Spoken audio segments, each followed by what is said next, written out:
The WNBA is approaching one of the most consequential moments in its nearly three-decade history, not because of a championship series or a record-breaking performance, but because of a labor negotiation that has quietly become one of the most significant tests the league has ever faced. With the March CBA deadline closing in, the Women's National Basketball Players Association and WNBA ownership have yet to reach a new collective bargaining agreement. And the longer this standoff continues, the more pressure builds on every part of the league's operation, from free agency to expansion planning to the season itself. Caitlin Clark, who has done more to accelerate WNBA visibility in the past 2 years than perhaps any player in the league's history, has already acknowledged the weight of this moment. Her words were direct. This is, in her view, the biggest moment in the history of the league. That is not a casual statement from a player still in the early years of her career. It reflects a clear-eyed understanding of what is actually at stake. To understand why this negotiation matters so much, you need to understand the context. The WNBA is in the middle of a genuine commercial expansion. Television deals have improved, attendance records have been broken, new franchises are entering the league, sponsorship revenue is growing. By almost every external measure, the league is moving in the right direction. But the players, the people whose labor generates that growth, are negotiating from a position where they currently receive a fraction of the revenue their performance creates. That is the core tension driving everything you are about to hear. When a collective bargaining agreement expires without a replacement in place, the effects are not abstract. They are immediate, operational, and they touch every team in the league. Right now, the WNBA's free agent market is effectively frozen. Teams cannot sign most unrestricted free agents. Roster planning has stalled. The expansion draft for incoming franchises cannot move forward. And training camp preparation, which requires finalized rosters and contractual clarity, remains in a state of suspension. For the Indiana Fever, this creates a specific kind of uncertainty. Players like Kelsey Mitchell, Natasha Howard, and Sophie Cunningham, each of whom would ordinarily be active on the open market by now, remain in limbo. Their futures and the futures of the teams pursuing them cannot be formally settled until a new agreement is ratified. This matters beyond any single franchise. The WNBA had scheduled its preseason to begin April 25. That date is not flexible in isolation. It connects to broadcast commitments, arena scheduling, team travel logistics, and the broader calendar of a league that is actively trying to demonstrate institutional stability to new investors and sponsors. A delayed or disrupted start to the 2026 season would not simply be an inconvenience. It would send a signal to the broader sports business community that the league's internal governance is not yet equipped to match its public growth. At a moment when the WNBA is trying to attract long-term investment, that is a signal it cannot afford to send. The freeze is not a theoretical concern, it is already happening, and every week without a resolution makes the path to a clean, on-time season opener narrower. Every labor dispute ultimately comes down to money. This one is no different. But the gap between what the players are asking for and what the league is offering is not a minor difference in accounting. It is a fundamental disagreement about how the value of women's professional basketball should be distributed.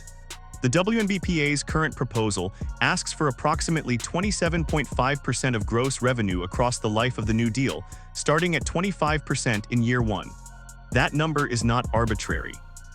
It is built on the argument that players are the primary drivers of the league's commercial growth, and that their compensation should reflect a meaningful share of what that growth generates.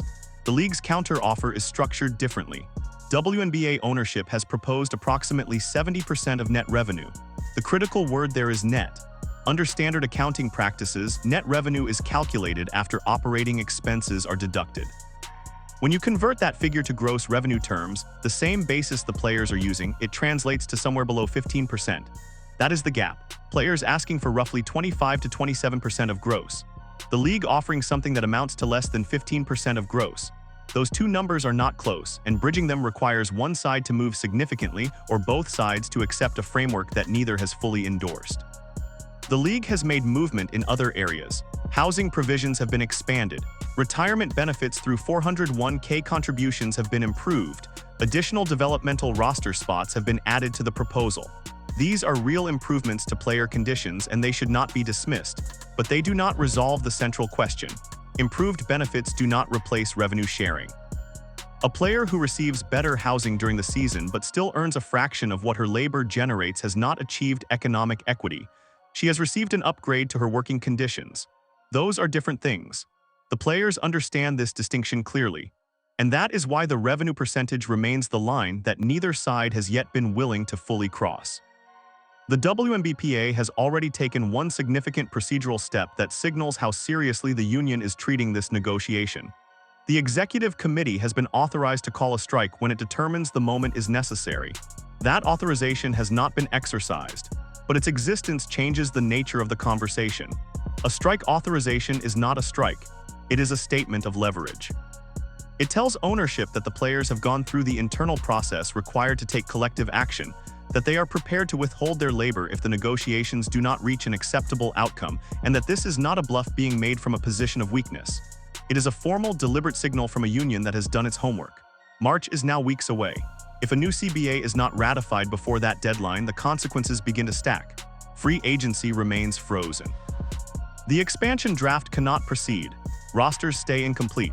The April 25 preseason date becomes increasingly difficult to protect, and the league enters a period of operational uncertainty at precisely the moment it should be projecting confidence to the markets watching it grow.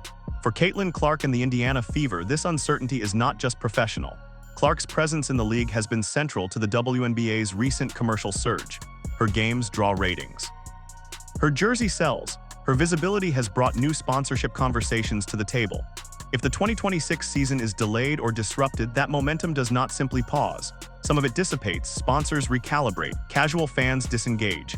The window of maximum commercial opportunity, which the league has worked years to reach, does not stay open indefinitely. What needs to happen is straightforward, even if achieving it is not. The league and the union need to find a revenue-sharing structure that acknowledges the players' role in generating growth while remaining financially sustainable for franchises that are still building toward profitability. That balance is difficult, but it is not impossible. The WNBA has arrived at a moment where the decisions made in the next few weeks will define the league's trajectory for the better part of a decade. The players know it. The owners know it. Caitlin Clark said it plainly. This is the biggest moment in the history of the league. The question now is whether both sides are prepared to meet that moment with the seriousness it demands.